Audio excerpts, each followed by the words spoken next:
Okay. Na punta ning kuan na to herbal na to sa ato ang Pinuno TV.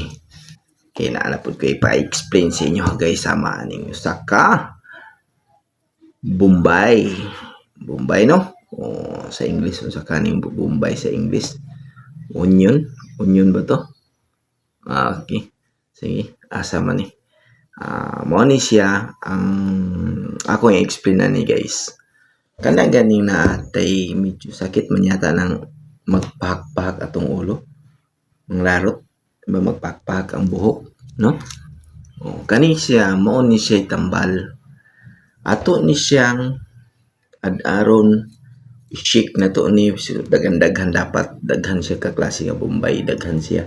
Nga i-shake ninyo, pugaon ninyo katong iyang duga mo to i-spray ninyo sa inyong ulo. Ha? Kana iyang duga niya, i-shake ninyo ni kanang murag sag i-juice gani ninyo.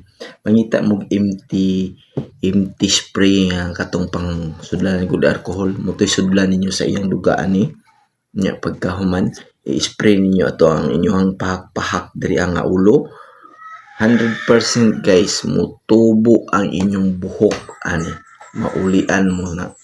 Inani ni siya kay ano na-experience po niya sa ako ang dili ako sa ako ang amigo mo ni iyang gigamit nga iyang ulo dako na kay pahak diri pahak na pud diri na sakit na siya murag na sakit na nga inana pero na tungod ng problema mo siya to kung unsaon niya pag balik sa iyang buhok ngano na inato na gibuhat niya ni inato gi-shake spray karon naulian ang iyang buhok. So, kanawa na itong pahak-pahak. Okay guys, what day takabalo nga sa adlaw na itong ginigamit kada luto na po din ni benepisyo. Okay? Kana lang guys, ginaot nga nagdaghan na ito na ninyo sa kuang herbal nga akong gihatag sa inyo Kana lang, paki-share, like, and comment. Andam ko mo tubag ana. Bye-bye.